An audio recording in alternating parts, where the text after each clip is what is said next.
Bismillahirrahmanirrahim. Dans cette vidéo, on va parler de la sensibilité consciente et de la motricité volontaire.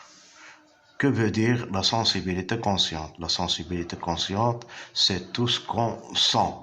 Elle a une relation avec nos organes de sens. Par exemple, la vision, l'ouïe, l'odorat, le toucher, etc. Donc, la sensibilité consciente sont des influx nerveux sensitifs qui arrivent dans le cortex cérébral. Le cortex cérébral est divisé en différentes parties. Ici, c'est la zone occipitale, ici, la zone temporale, ici, la zone frontale. Alors, chaque partie est réservée pour une sensation. Par exemple, la vision se projette dans la zone occipitale.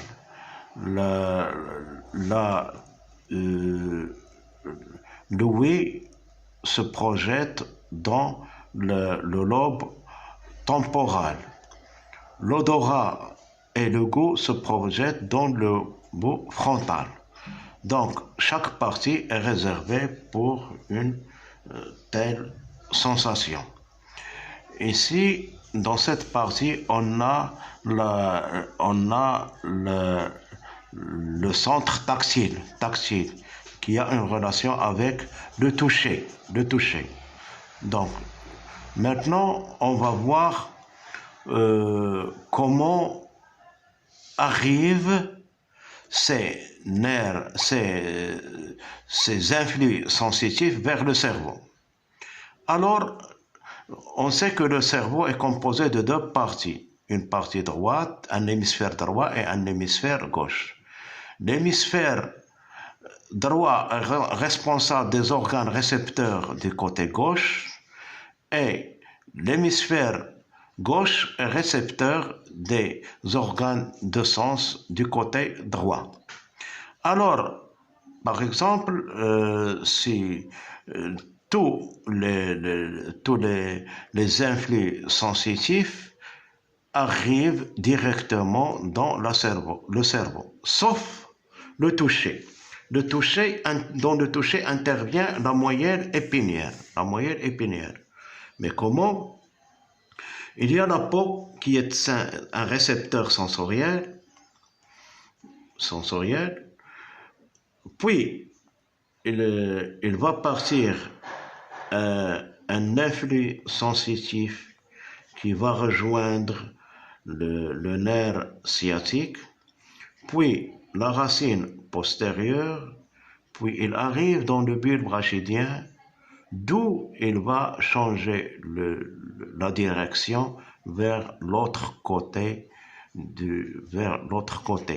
où il y a le centre tactile. Dans le côté opposé, il y a un centre tactile qui est responsable de l'organe récepteur, le toucher du côté opposé. Donc, maintenant, on va voir la motricité volontaire. La motricité volontaire, c'est quelque chose c'est un mouvement que je fais avec ma volonté. Il prend naissance dans la zone motrice, il naît un nerf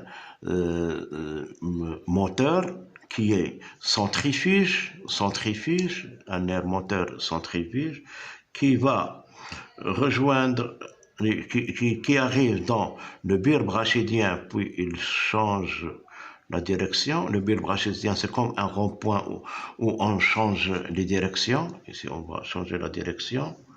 Il arrive dans la moelle épinière, puis il va rejoindre la racine antérieure, puis le nerf sciatique, après, enfin, le muscle effecteur.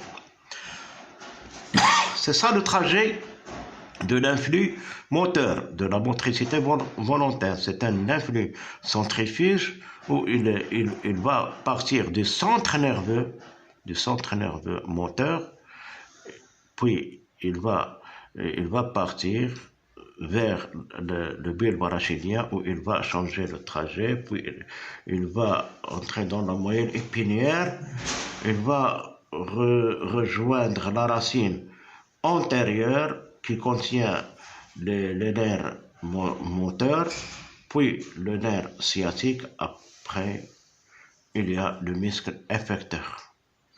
Merci, c'est tout ce qu'il y a. C'est tout ce qu'il y a.